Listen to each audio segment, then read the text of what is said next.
And Jesus said to the lawyer, so who was the neighbor? The lawyer said, well, the Samaritan. And it taught him to go be a good neighbor. But here's the rub. Here's what I want to tell you about.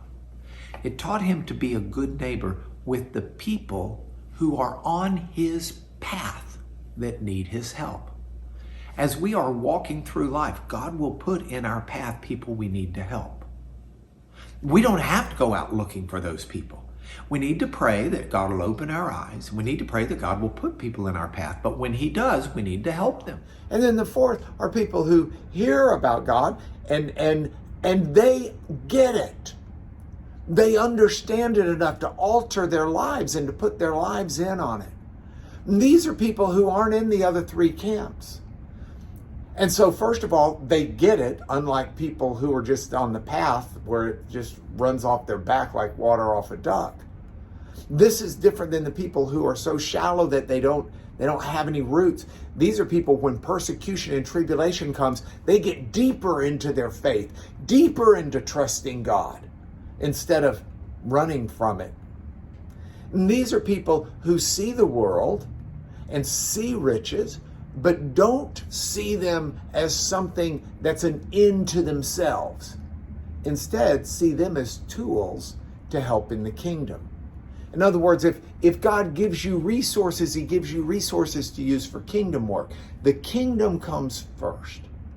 And that's that fourth group, kingdom-minded people who realize God, his mission, his purpose, his plans, for me and everyone else, those need to be priority one.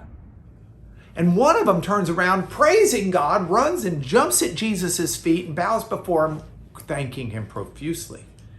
Jesus says, I thought I'd just healed 10 of you guys. Only one comes back, and he's a foreigner. He was one of the ones who was a Samaritan. Jesus says, yeah, huh. And of course, I'm reading these stories, and I'm thinking, and I'm looking at my life through that lens, and I'm thinking, I don't do a good job at thanking God. I'm more like the 9 and not like the 1. And what Jesus is saying here is that we need to recognize that as we try to listen to the gospel message, as we try to decide, hey, I'm going to be a believer, I'm going to follow God, then we need to do that in a way that not only is a conviction of the heart, but is also shown by how we live. And when we walk faithfully, God will increase our chances to thrive faithfully. The kingdom of heaven is a party.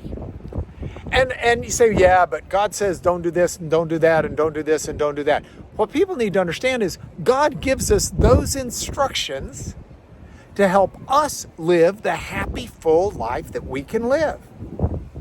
Sin is not something that's just an eternal